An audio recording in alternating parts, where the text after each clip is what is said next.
Hello, everyone, and welcome to episode 22 of the Blood and Pigment podcast. Garrett is out because he just had another kid, so he is taking some quality time off with the fam and the baby. So I am stepping in for today. I am joined by Riley Hello. and our favorite administrator and founder of the blog, Joseph. Hello. Oh, I meant to tell you, I was going to make a joke about Garrett having a new member of his family. He was taking care of it, and the whole joke was going to be his musket. Oh, and then he had a baby. You want to It do arrived that a little bit early. No. A musket and a baby. It's been a good year for Garrett. Got more than one baby. Like when I won some work contests, got my Xbox Series X. I drove to the Best Buy and then I put it in the front car seat with a little blankie around it to keep it safe on the way home. No comment. All righty. All right. So today we're doing something pretty casual. We are going to be talking about all these ships in Blood and Plunder. And before you veteran players turn your brains off, we're not going to be reading off the stat cards. We're just going over just a brief overview of what the ships are, what they're good at.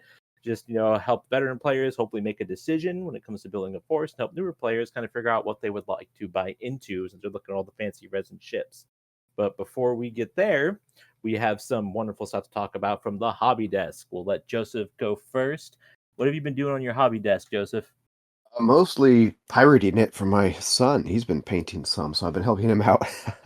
I started a batch of Hostigadores, which Garrett painted some recently and looked really good, so trying to get some of them painted on my Saline Master from the Summer of Plunder kit. I did a paint night with all my kids a couple weeks ago, so 5 kids around a table.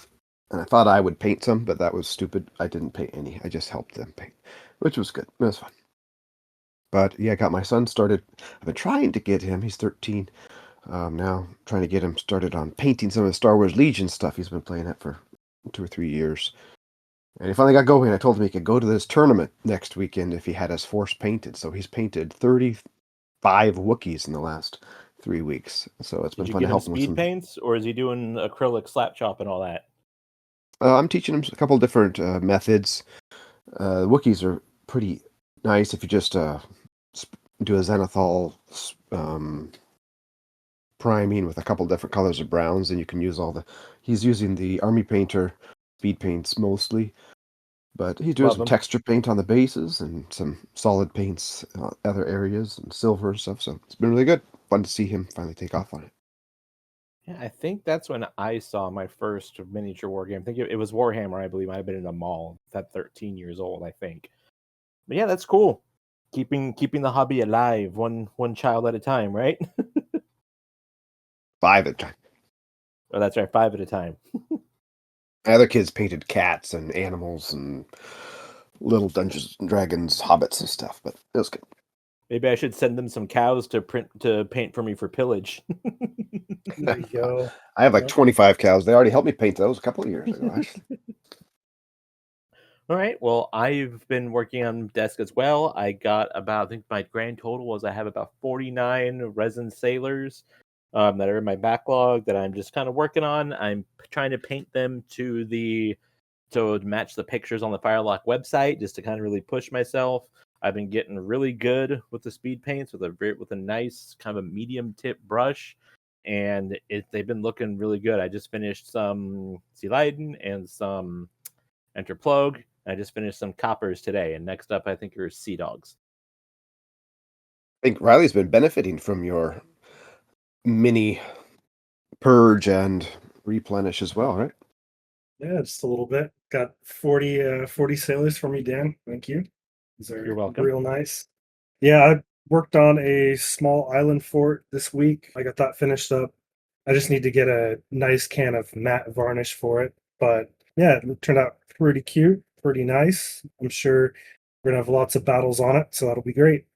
We killed each other a little bit over it last week. Yeah, that was a short rough. game, though. It's very short. Got to design a scenario around it. It's not an easy piece of terrain to plop in. Standard. No, it's a little cramped. It is a little bit cramped. I wonder if we should try Port Royal on it, actually. Actually, that would be pretty nice. Yeah. Yeah, it does look pretty good on the board. It's just a little bit too small, I think. I think it might benefit from Port Royal rules instead of Blood and Plunder. Like 120-point game or something. You can Yeah. see it on our Instagram by the time that you listen to this. I took some pictures of it Thursday, and I'm going to post some pictures. Woohoo. All right, so I guess that leads us to our next section of reports of glory and shame on the gaming table. Riley, I heard you were both. I know both of y'all are in a escalation league. I see here that it says you got a new nation, new play style. What are you playing, and what's rough about it? Let's see. I normally play English, and I'm switching it up to play the French. So Ooh, kind of learning their pros and cons. And I took French Raiders specifically. So I'm kind of what's it learning. like playing with models that have 6 resolve? Tell me. It's not good. Not good from the English standpoint. I'm used to 4s and 5s, and now it's 5s and 6s.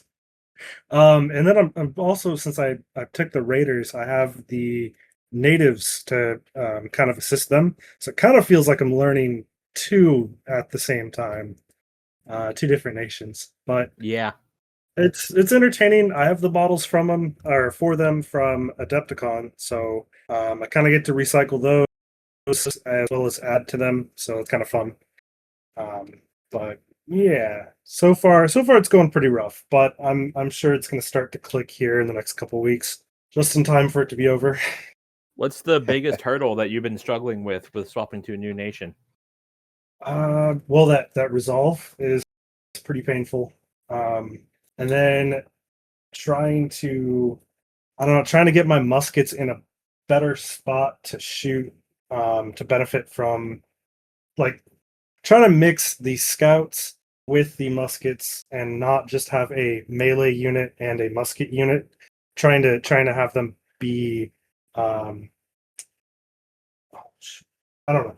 I'm trying to figure out how to phrase that. Um, not multi-class, but like be versatile. I'm trying to figure out how to make them be versatile. Um, it's kind of proving to be a bit. Yeah, your French Canadian militia are super cheap muskets, and they're pretty good in cover, but they're horrible in melee. Your natives, braves and stuff, they're really good in cover as well, good at muskets, got ball and shot. And they hit hard, but they don't like getting hit back in melee. And then the Yeah. Campagnes Frenchas de la Marine, they're pretty well rounded, but you have to make good use of them because you're paying a lot for them. So Yeah. you got a lot of different kinds of tools in your toolbox. We'll have to talk later, Riley. I've actually played them before, so I'll give you some pointers. Okay. And then for me, we played not last week, but the week before, played another round of Pillage. That's our current hyperfixation right now. I actually won my first game. Pete came up with a custom scenario, which is really easy to do, where we had a town in the middle, and both of us were converging on the town. But whereas the normal rules, you discovered that in most of the raid scenarios, you're not really encouraged to fight the other person. You just kind of want to one in, grab loot, and then run away. So he created a whole table to roll on for peasants and little militia that'll pop out of buildings when you try to invade them. So that kind of encouraged. There was a lot of fighting, and then we spread the loot out to where we would have to fight each other. And I played against Martin, and despite the fact that I felt like I was getting my ass kicked the first half of the game, I ended up whittling his force down and then going away. I think he had 26 pieces of total loot total with all the cows and the horses and everything we added up, and I ended up walking away with 36 pieces of loot. So it was a lot of fun. It moves very quickly. I think it's a 10-turn game, and we got to maybe turn 8 before we called it.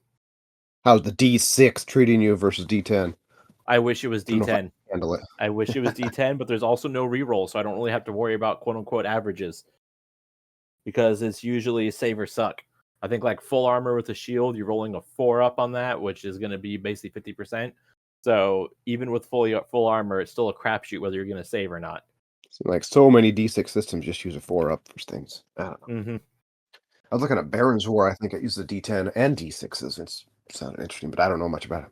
Yeah, it's a lot of fun. If you haven't tried it, I recommend it. It's a good little, we call it the blood and breather, where we played so much. I think this year was Port Royal that we usually take a month or two off just to kind of play other games and reset the brains. And we've been loving Pillage. It's great. And it's really beer and pretzels. I love it. And painting new minis is always fun. That's fair. Yeah, you got a lot done. Jealous. I've been doing the same escalation league as Riley. We're up to 175 points last week, hitting 200 next week. We're kind of casual. We didn't. Jason had published a couple different systems that involve painting and assembly minis for points and stuff, but we're just going up by 25 points every week. And we've been doing alternating weeks of sea and land, up by 25 points. We started at 75 points for it, hitting 200 this week. I'm doing the Bayman, which has been kind of fun. Not a faction that people like to commit to because they're drunk. But this is like the seventh game I've played. I've only been drunk once so far, so I feel pretty fortunate there. And even if your force is drunk, only one or two of your units are going to be drunk, so it hasn't felt bad. I haven't got my Buccaneers drunk. If that happened, I'll be sad. And I'm making this the campaign of the cook, so I'm bringing a cook on every single game, just because I painted the cook and I like him on the board. And he's had some epic moments. His whole unit got shot down. Him and the drunk, his unit was the drunk unit, so I had the the random drunk pirate in his unit. And it was just him. The Captain Jack Swallows got it. Yeah. Running down a street all drunk. And then everybody got shot down but the cook, and I ran him back to some cover, and he just sat there by himself rallying a different unit every turn. Until I had him charge a unit in a building because I had nothing else to do with him at the very end of the game, and he did get shot down. But it's been a good cook campaign. He was using hardtack as armor and finally went away. Yeah. I played 150 points last week, maybe 2 weeks. I was out of town for 1 week, but played against Riley, and I was about to shoot him down, but he beat me on with my Buccaneers, and he beat me on initiative, and got French on French, and he massacred me. I played a couple more games from the Granada campaign, which is a project in development for the Rise of Buccaneers project. At some point here, recorded it for YouTube when that comes out with buddy Brian. I'm playing the Spanish, and they get beat up a little bit, so those are glorious failures, to be honest. But I had a couple great moments. I had some guys in a stone tower fort. They jumped out, so the fort would be in between them and the enemy, and then these Forlorn Hope come up with their climbing equipment, climb the fort, and then drop grenades right on my head from above. That's perfect. That's thematic. I love that. I destroyed. And I don't think I mentioned this last time. I think we didn't record since then, but I played another game, Axis and Allies. A lot of listeners have probably played some version of Axis and Allies wargaming career or introduction. But I have a friend who likes to maximize his deluxeness of a few games and just gets into one game and obsesses for a while. He's done War of the Ring and Star Wars Rebellion, big scale games. He got the two massive 1940 versions of Axis and Allies with an extra big board, and got custom minis for every single piece, and painted over 2,000 minis for this one table setup.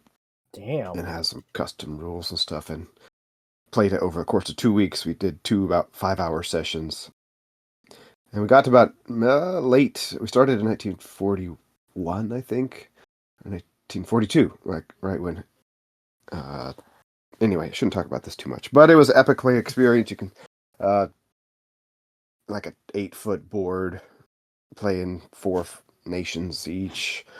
It was a lot of fun. I haven't played Axis and Allies proper for a while. That's one of my first war games as a teenager. Played that a lot, so it was fun to play a more involved, epic version of it. I played the Axis, and I did end up taking Moscow, and recalled it a little bit after that because it looks like I had it. Yeah. Oh yeah. Did I send you a picture? I meant to send you a picture of German tanks in Moscow. I'll do it. That was epic. You can see on my board gaming Instagram, which is different than our Blood and Pigment Instagram. Well, that sounds like a ton of fun.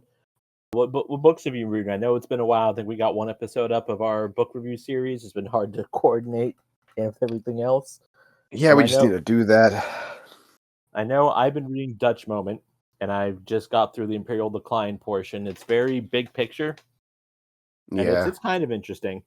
I'm more excited. It said, I guess, somewhere in the intro that toward the back of the book was going to be like actual what it was like to be on a Dutch ship, and that's what I'm really excited for. That's what I really like. But I know we got to get through all the context before we get to the good stuff. So I am chugging away. It is quite dry for my taste, and I can enjoy some pretty dry books, but we're getting there. We are getting there slowly but surely. You want to see what it's like to be on a Dutch ship? You should read that Batavia book. That's pretty brutal. Maybe not the best picture of a Dutch ship, but very vivid. I've been reading Angus Constam's The Pirate Menace. New book came out a year ago or so. Just looking at the Golden Age. I think you sent me that one too. Pretty good. It's just a good overview. Some pretty more details on some of the key battles and stuff. I was reviewing it and I just kept reading it for my Charles Vane scenario that I've got up on YouTube now. So I still haven't finished all the way. I need to get through it, but that's what I've been working on. And a bunch of other research and detailed stuff for other projects. Jamaica. Buccaneers. Speaking of, we were doing peek behind the curtain as we have stuff to reveal. It looks like you got a boatload of stuff. You want to talk about that? More than a boatload. Yep. I was just asking Mike if I could share timelines, and the timeline had changed again when he answered me. So it looks like their Firelock is. I've been working on some projects for them and with them for a good while, and we keep saying it's happening now, happening then, happening now, and different things pop up to make things timelines change. But I did get a big package of minis, 300 minis. I don't know why I sent me so much, but I'll share with you guys. Of a big project that you should see in first quarter. It's been moved back from third quarter to fourth quarter to first quarter, but it should be a really fun and big project with a lot of fun stuff for people to enjoy or be a good chance to jump into the game too. Most of you listeners are probably already well interested in the game, but yeah, 3 copies of a new ship and a bunch You got 3? No, I wasn't supposed to tell you that, I guess, but yeah. I don't know why. Commence bribery mode after this. I'm going to send you a whole thing of Dayquil. Oh yeah, sorry, my voice is so rough today. But there's a bunch of resculpts of the older units and some new units too. It's a lot of fun stuff that should be a lot of fun when we hit quarter 1 of 2026. But I guess that's all I'm going to say. Yeah, we're all excited for that. Can't talk about it much beyond that, but it is going to be great. I am very excited for it. Mike was nice enough to send me some stuff as well to look at, and I was giving him some feedback based on how they apply speed paints too. That's about it I can say. But it's going to be great. I'm super excited for it. And then on the blog update, has it already posted, right? The Nassau Harbor video, is it on? It will be when people listen to this. This is a Sunday. I'm posting it tomorrow, so. Mm-hmm. Yeah, battle report video I've been working on for a while, kind of a bigger project. I'm trying to kind of upgrade the way we do battle reports, which is education for me and extra work just to figure out new system. I really like the Little Wars TV battle reports. Pretty informative, got some historical context, got more than one voice talking, to get some video of the real game. So now that we have our Blood and Pigment studio space, which isn't very fancy, but it's at least space big enough for more than one person, more than 2 people. Set up, did a 6-player game. I think I mentioned this before, but I finally got it done. Charles Vane escaped from Nassau Harbor versus Wiz Rogers, so 3v3 player game on a big 4x6 mat, 6 ships on the board. I hope people enjoy that video because I worked hard on it. So that should be up. You and Riley and everybody have been working on the Halloween special, which will be, hopefully we'll get that up like October 1st week or so, I'm hoping. So that should be kind of fun. Then I got a bunch of other content just been sitting behind this video project. So hopefully I'll get a bunch out. We'll get a bunch out next couple of weeks, but what that will be is yeah, I think people are really going to like the Halloween special. It's right up our alley with zany silliness, and I love it. It was a labor of love. It was meant to come out for April Fools, but we got to come out for Halloween now. So don't say I never did nothing for y'all. Yeah, Riley and I are going to try to play test it next week or the week after. Yeah, it's going to be a good time. Not to push anything, but I've been putting up some more sales on the Blood and Pigment shop. If anybody needs a push to get sales on their ships, I've offered my kids to help me make sales, and my son didn't really want to do it. I tried to do it with him like 2 years ago. But my two daughters are just all about cutting sails and doing crafty things. So they're like every weekend, can we make sails? Can we make sails? So I got sales up there and I reduced the price. I'm paying them at the middle sweatshop. But they're having a great time.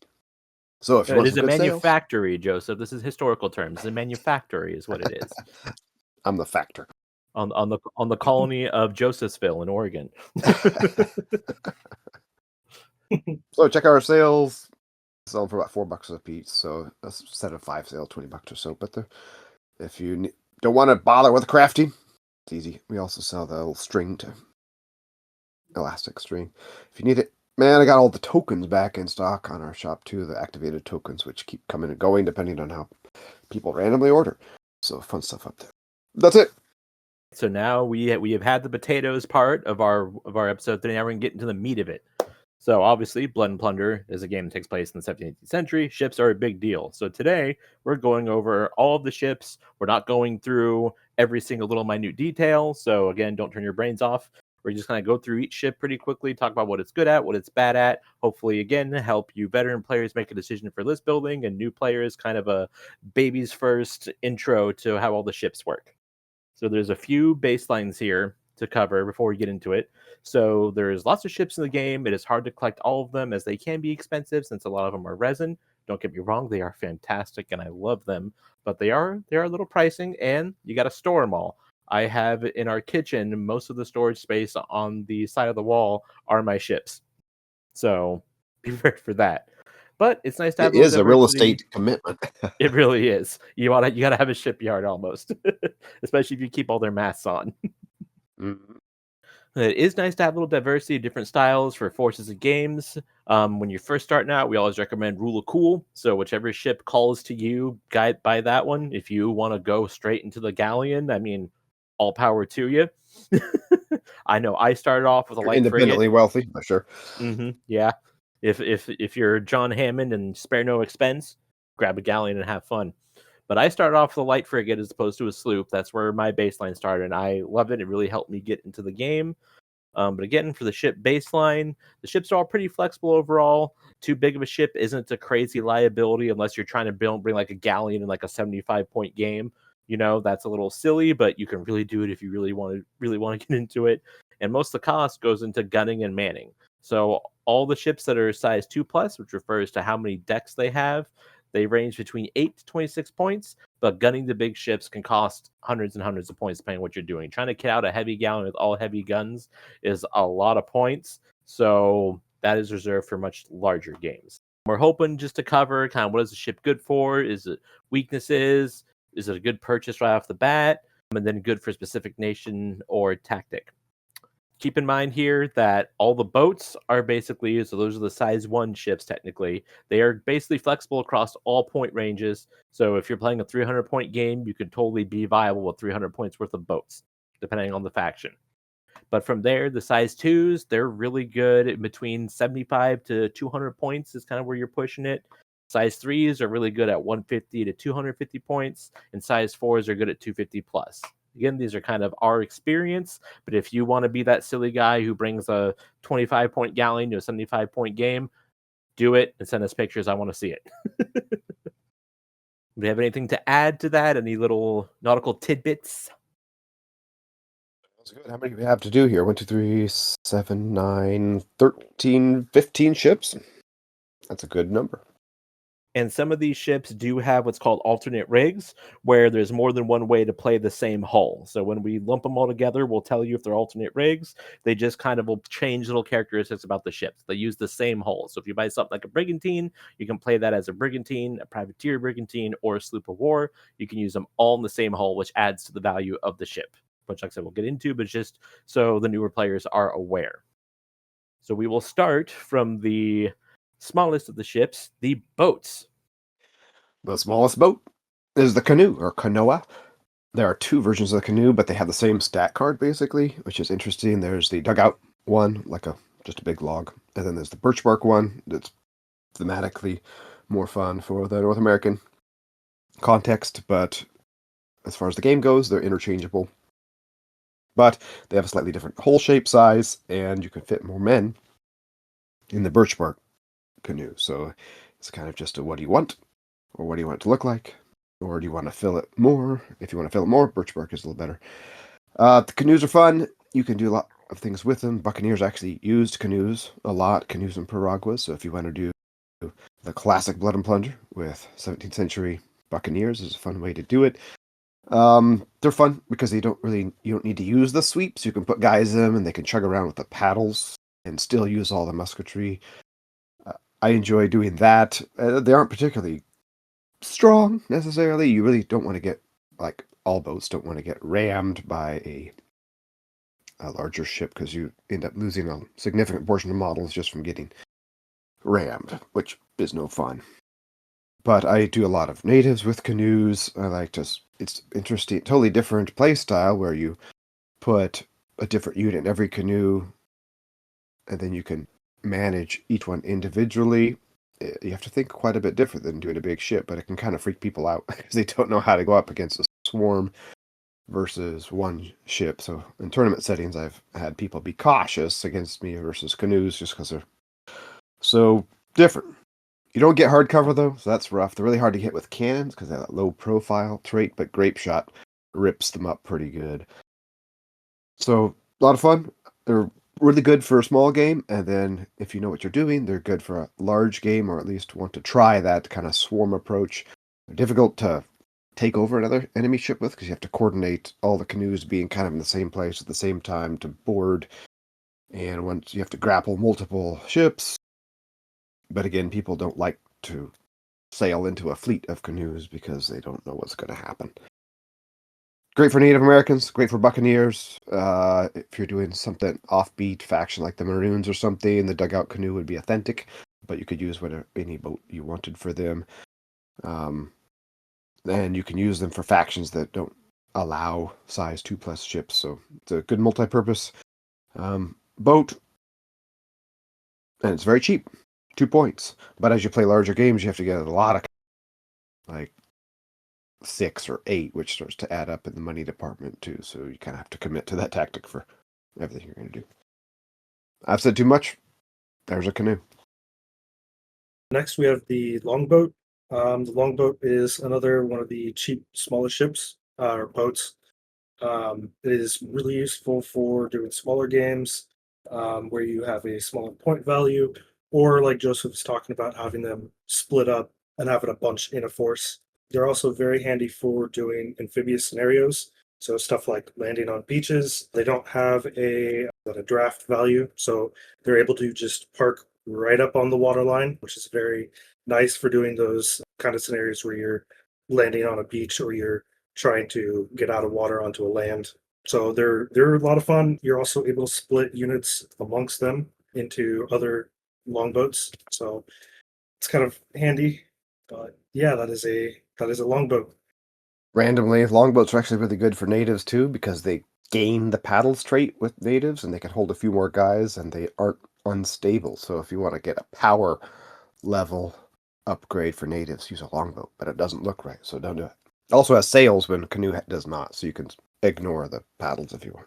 And then rounding out the boats, we have the piragua, which I call it baby's first boarding craft. It is very fast, moves 5 inches, also has the galley trait, so if you want to drop your sails, you can row with the galley. It works really well for Spanish corsairs if you're into that. But from there, like, it holds about 22 guys. You can mount a single light cannon on the front if you really want to. I've tried this and mixed results. But like all the other boats, it is hard to hit with cannons, and it is, again, very fast. If I'm going to run boats, this is typically what I run because they are quick and they're good to get in and start boarding. You just want to make sure you bring some climbing gear because most ships are going to be dedicated climb action. But they're quick, they're speedy. You can ignore the wind if you want to, or you can just use that sail to get you down to 5 inches, and they're awesome. If you're kind of afraid and don't want to get into the other 2 boats, 2 piraguas is plenty for most games. 2 piraguas is fun. This is where you pause for 5 minutes to insert the recording that Fernando gave us on this from, right? Right? our piragua expert. Yep. They're really good. They don't have some of the weaknesses the small boats have, but they have a lot of strengths, and they're still hard to hit with cannons. So great little ship. And there's a lot of fun ways to rig it, which we have Yeah. an article on. Yeah, I like the Latine rig. If you basically make a smaller Piragua rig, smaller Tartana rig, they look really good. I love them. And then from here, we'll move into the smallest actual ships. So these are all going to be size 2 ships. That means they have 2 decks. And we're going to start off with Riley with our favorite size 2 ship. What is it, Riley? The Bark. The Bark is my all-time favorite little ship to use. It's it's not very good for anything other than trying to board another person's boat. You can turn it into a very fast little ship. It only has 4 cannons on it, 4 swivels, so not a whole lot to write home about. But you have a good amount of upgrades that you can throw on it, as well as simple rig, shallow draft. And the downside is that it is lightly built, meaning it can only take light cannons and doesn't give you very good of a bonus for your saves. But it is also very cheap compared to the other resin ships, real money wise. So that one's a lot of fun. We also use them a lot in the Blood and Pigment Bark Wars videos. So they're very good for doing multi-person sea battles. Or a good demo ship, too. We like it. Good demo ship. Yep. If you have a group of people, if you convince everybody to get a bark and do Bark Wars, you will not regret it. It is so much fun. Our first Bark Wars, my brother Tyler was sailing into somebody else. His ship started sinking, but he was 3 inches away, so he grappled and beat them off that ship. So he lost his ship, but then took their ship. It was really funny. We were cackling with the insanity that was happening on the ships. 8 points, just 1 more point than a Piragua. But it isn't the top tier power level, to be honest. They made it as a kind of starter ship that anybody would be cheap, that people could jump into it. But it isn't the strongest ship. Although there might be an alternate rig for it on the horizon that could spice it up a little bit. Maybe not make it powerful, but make it a little more playable. Ooh. Okay. Peek behind the curtain too. Part 2. All right, and then from there we have probably the more popular ship, I would say, at this point, because they're plastic. They're going to be classified, if you go to the Firelock website, it'll be under the 18th century sloop, but this is covering the Bermuda sloop and the Balandra. As of this recording, these are the only 2 plastic ships available. They come in 1 box. You get to choose whether you want to build it as a Balandra or a Bermuda sloop. It really doesn't matter, though. If you build it as one, you can use it as the other. Nobody is going to dock you for that.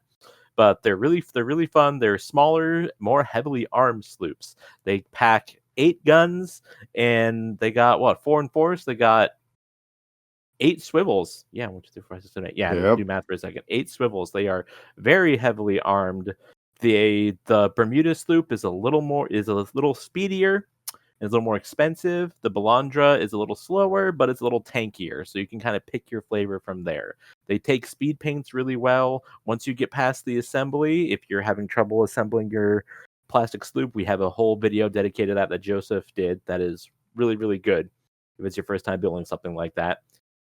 And the only real downside is they can't take the medium guns, but at that points level, I don't think it's really needed. We use them in demos at Adepticon, and they are great. I mean, I've used them up until, like I said, about 200 points is where I think you're pushing it for 1. But they're great little ships, and they look really good too. The mast being raked back like that at that angle looks really distinct. It's definitely a nice design element, tilting the mast back a little bit. Makes it look fast. Yeah, it makes it look like it's going quick. And these are cheaper at $39 for a very strong ship, where even the resin bark, which is smaller, is $54 currently on the Biolac website. But you have to put some more work into it, sweat equity to glue it all together. But it's not bad. Yeah, use a good thick plastic glue. Don't use the thin stuff. And we do have review articles and videos for all of these ships. So if you want some more in-depth overview or detailed analysis of every little bit and upgrade on these, you can check those out, YouTube and our blog.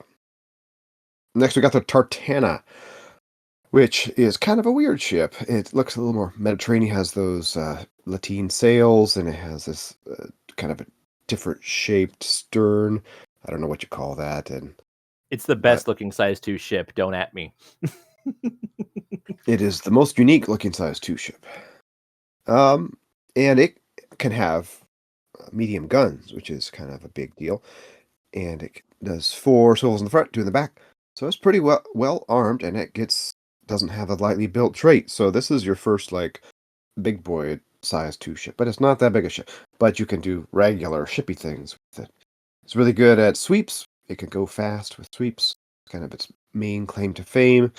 It's a little odd that its cannons are in the back, so it's a little bit unique sailing it, trying to line up shots with your great guns if you're going that route. It's been a favorite for the Spanish Corsairs as well because of its fast sweep value. I would say it's got up to 200 points as well, but it's pretty fragile. I think it's in that 4-4 category, 4 Yeah, fortitude, it 4 is. integrity. So if you go up and get cannons, you will get matchsticks eventually. That's how it goes. It's $70 right now. Fun ship. It's very unique. Not a lot of people sail it, so it could be a good choice. Really good if you like doing anything with sweeps. Next up, we have the resin sloop, not to be confused with the plastic ones we just touched on. It has a 5-4 hull value, which makes it a bit better than the plastic ones. You also don't have the lightly built trait, so you get a little better cover.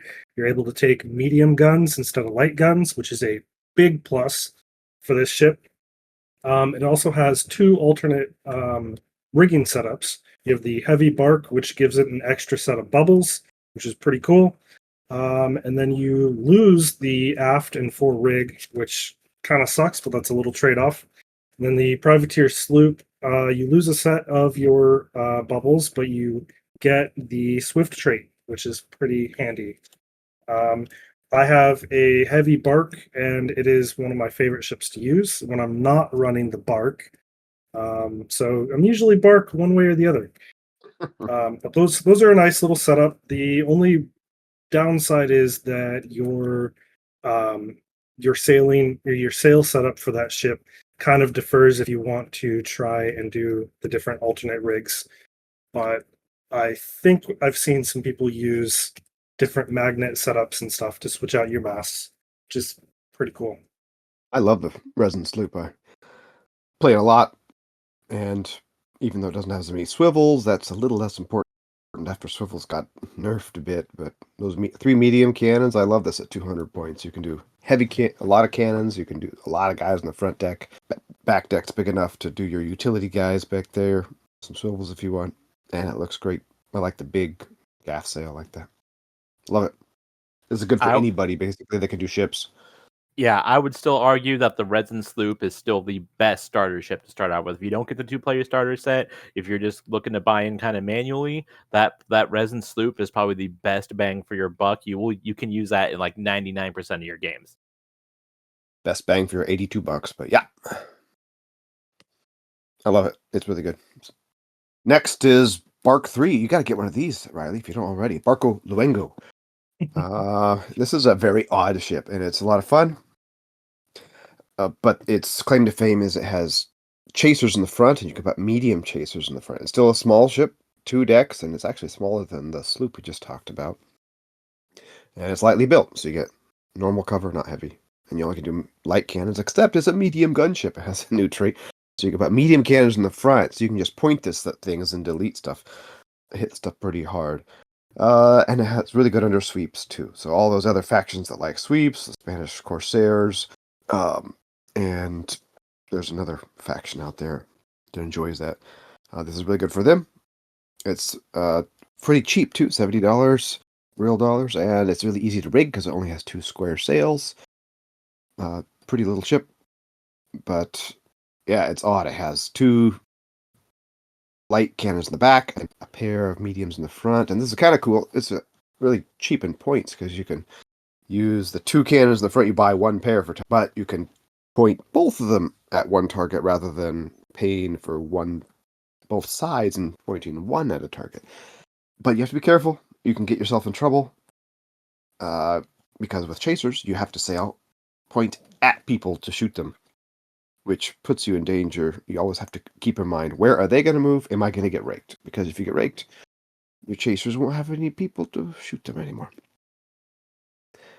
I think this is a good kind of more advanced play ship, really, because there's some weird things about it that are less standard. So, great ship, and if you like doing weird stuff, get it.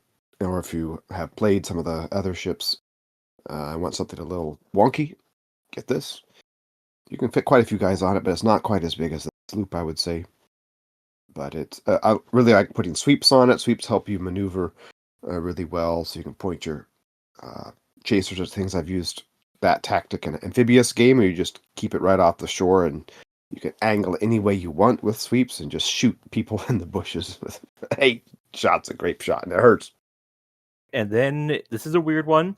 So I don't think it's available on the website currently because it was one of their first starter ships where they had an agreement with another company that made the little woodcut things, I believe. But this is the Corvette, and it is my favorite of the size 2 ships. It essentially looks like if you took a light frigate and got another light frigate and they loved each other very much and they had a baby. That's kind of what the Corvette looks like. It's got 2 to 3 masts. It uses the light frigate rigging kit. It's that 4-4, really fragile hull fortitude, but it comes packing with. It's got 3 medium guns on the front. You can choose to forego a chaser in the back and stick another gun in there for 4 medium guns on this size 2 ship, and it moves very fast. Hobby-wise, it was kind of a project because you got a foam bottom that you then had to sand and kind of shape before gluing layer by layer up, kind of like the wood planking. I was lucky enough that my brother 3D printed me a bottom, and it works and it's great. But hopefully in the future we'll get a resin version. But it's a really fun little ship. It moves very fast. It's kind of a ride or die ship. If you do not make it to the enemy, you'll probably be in splinters because it really cannot stand up in a gunfight unless you get off a really good solid broadside first. For cannon, the glass cannon Bermuda sloop. Mm-hmm. And it can pack big boy guns instead of pop guns. That's what I mean, yeah. Yeah, it's arguably my favorite. I've used it extensively. We tried to run a size 2 ship tournament, and Pete was going to run a Corvette with English Royal Navy on it, and it just, in testing, it wrecked us. It was very impressive. He put all the guns on it, guy with broadside, able seaman on the cannons, and just blew us away. When we shot back, it's like, oh, full resolve. Well, that doesn't do anything. Fatigue, never heard of her. I don't know if this is coming back in production. I don't think they plan to, but they have talked about making a resin one that is a similar class of ship that would kind of fill in this spot, but maybe tweaked a bit. Yeah, I might have 3 of them in this box here. Be right back. I got to fly to Oregon.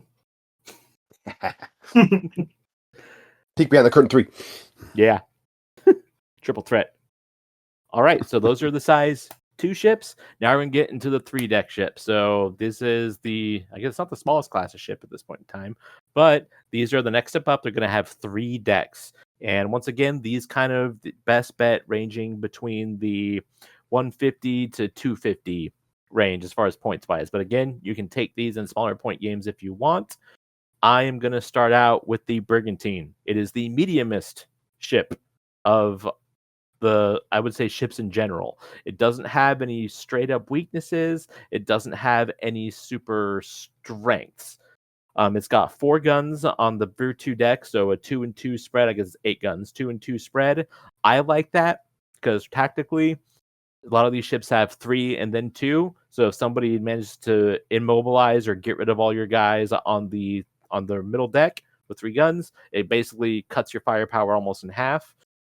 With the Brigantine, because it's 2 and 2, it'll cut it in half, but you won't feel it as bad, in my opinion. It moves with the wind good. It moves against the wind really well. It can be swapped out for a privateer Brigantine that's a little faster at the expense of some hull fortitude, or you can use it as the poor man's light frigate with the sloop of war, which will bump that speed up to 5, give it a little bit more hull fortitude.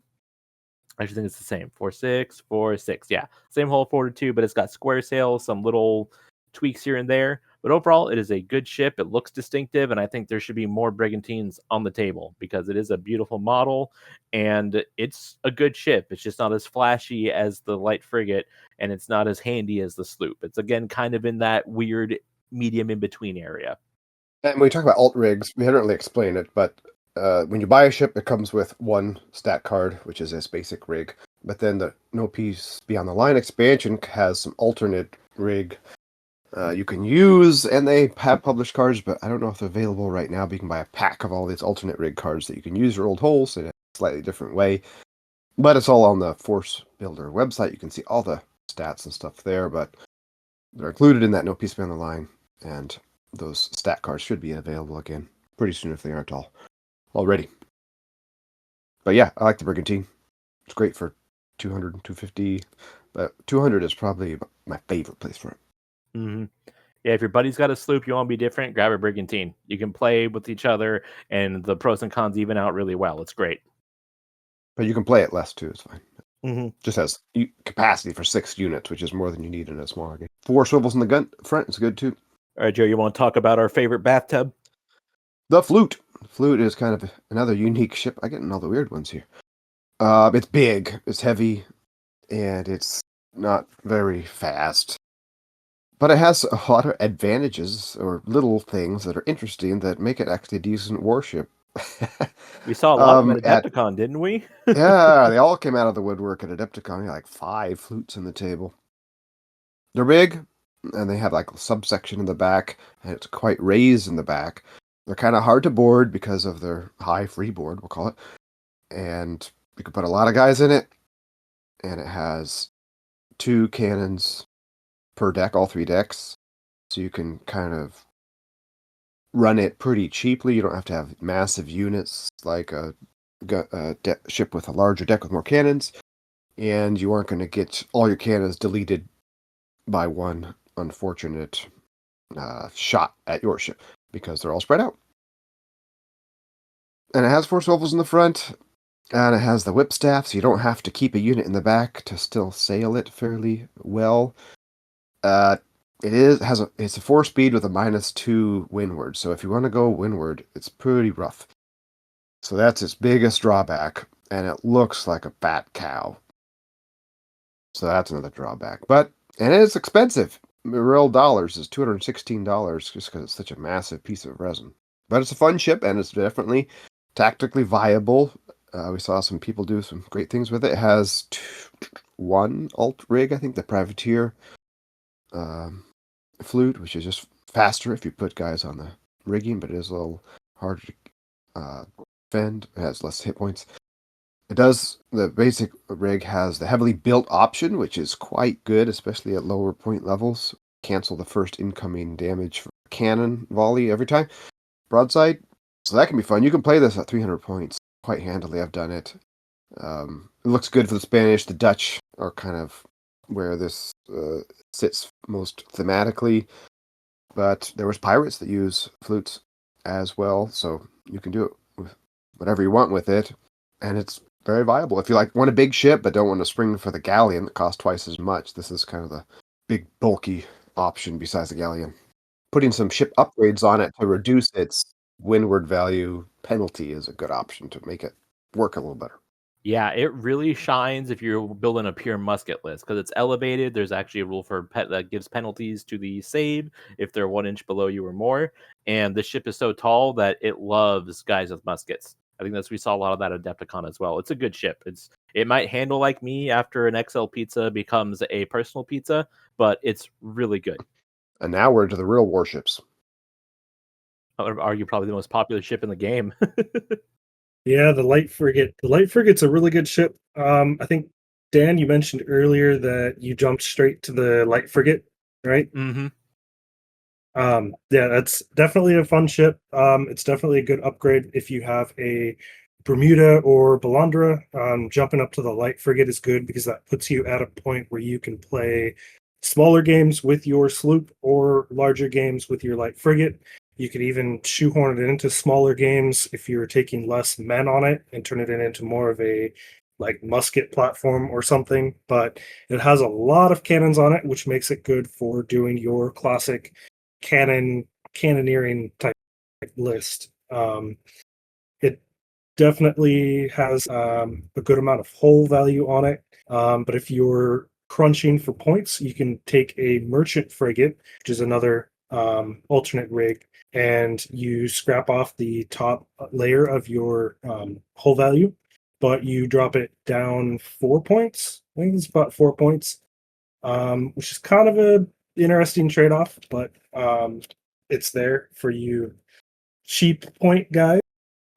But yeah, it's a fun ship to use for sure.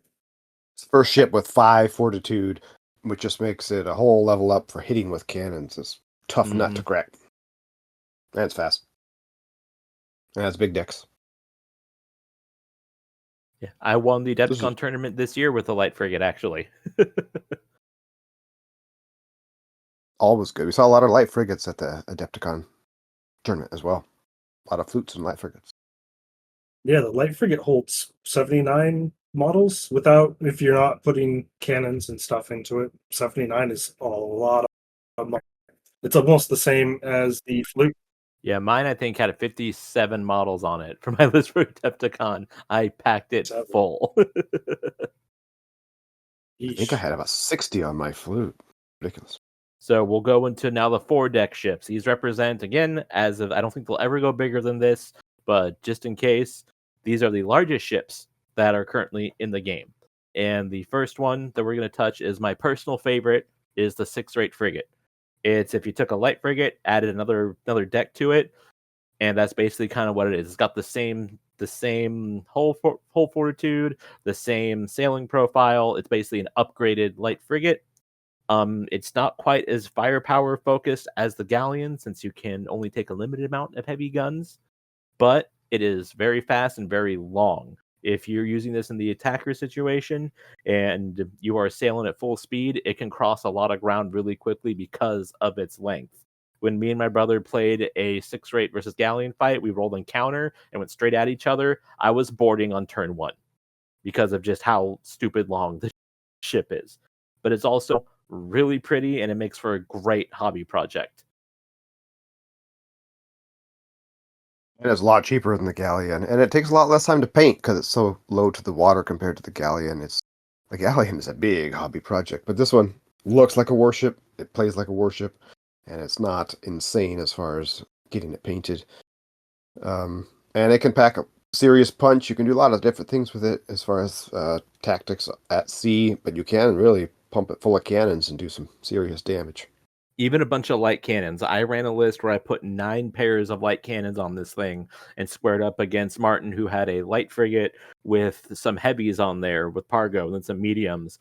And we were throwing dice at each other, and we were on average doing the exact same damage to each other. It was really eye-opening. For some reason, this feels really right playing it as the British or English Royal Navy. But, I mean, this is the kind of ship that Blackbeard used. A lot of people use this style of ship as kind of the smallest warship and the biggest pirate ship. It does have drawbacks, despite my praises of it. It does have a pretty deep draft, which means it's easy to run aground. My first time playing natives, I ran aground on a shoal that I just barely nicked, and I wasn't able to get off before he got to me. So it's something to consider. But it's beautiful. It's great. If you're looking between the two size 4 ships and you don't want to shell out the money on the Galleon, the 6-rate, in my opinion, looks just as good. That's a lot less, $240 versus $425 for the Galleon. Yeah. The only real weakness I would say is squeezing it into smaller games is a little difficult because it's 26 points, which is a lot. But versus 21 points for the light frigate, it's not a big difference. Mm-hmm. But light frigate is awfully similar unless you need the extra deck. Mm-hmm. And bigger cannons. Yeah. But highly recommend it. Everybody should own it, at least one. At least one. I actually have a second on my shelf. I want to paint it. My first one I painted very Spanish, and I want to paint this a little bit more piratey, I think. But I keep saying that. Still sitting there. Come on. Hobby disc. And we finally get to the Galleon, the biggest ship in the game right now. Light Galleon. It's not as big as a lot of different sizes of Galleons, but there could be Galleons 3 or 4 times this big. But this is massive. It is expensive to put in your fleet, and it's a lot of work. It's just a lot of surface area to paint. It is one of the only ships that comes in several parts. It has a gallery around the back, and the front of the ship is a separate piece, which are kind of a project to put together, just because resin doesn't always dry the same shape. So little work to sand and putty and stuff. Definitely a project. And so many hatches to glue on.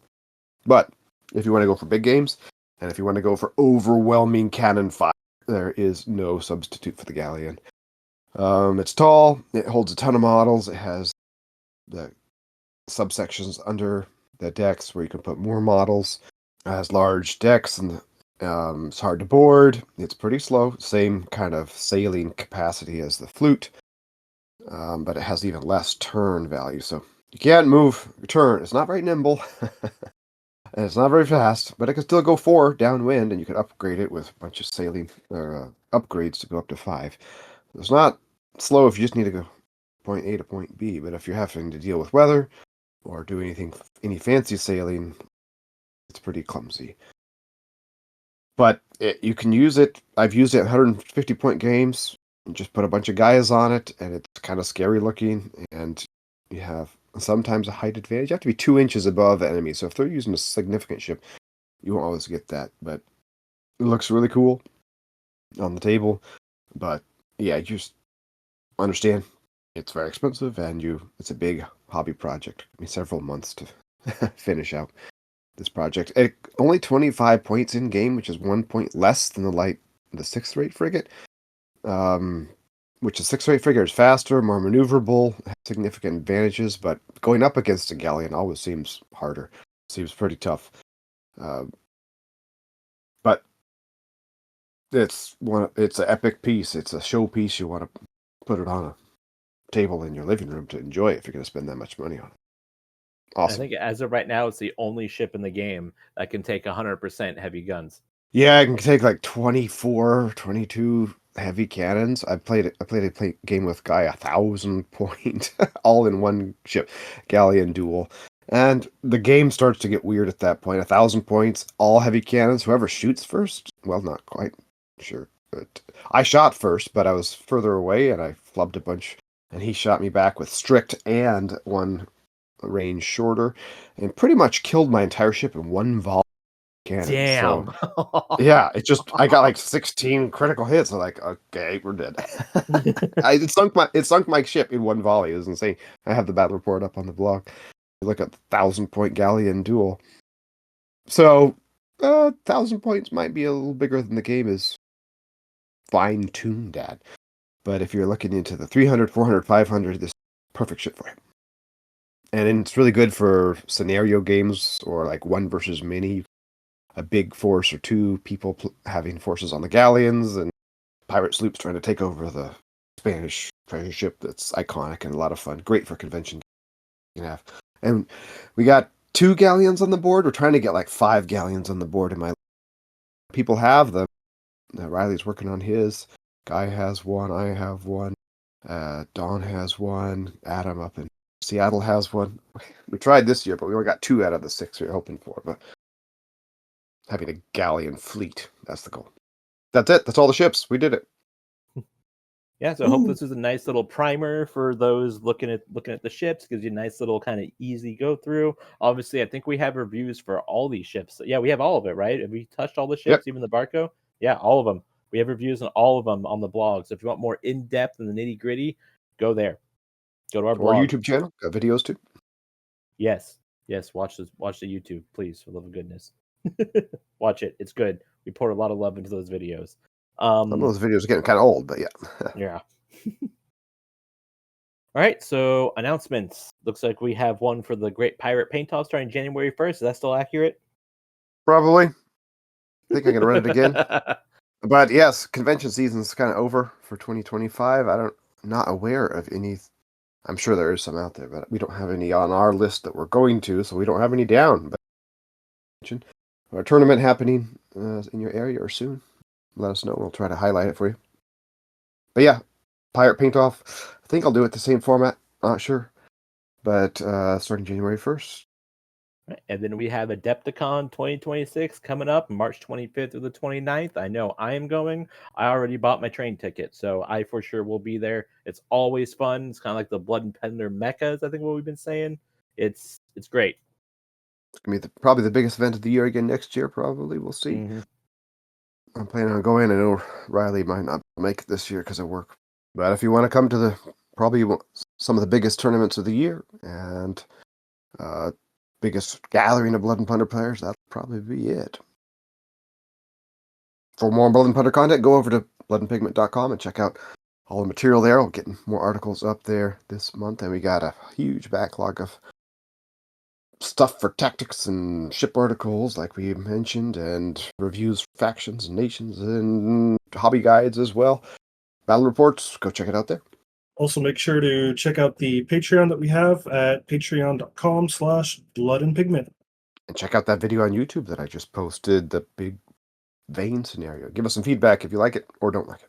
And as always, keep your dice ready. The win at your back, yarhar.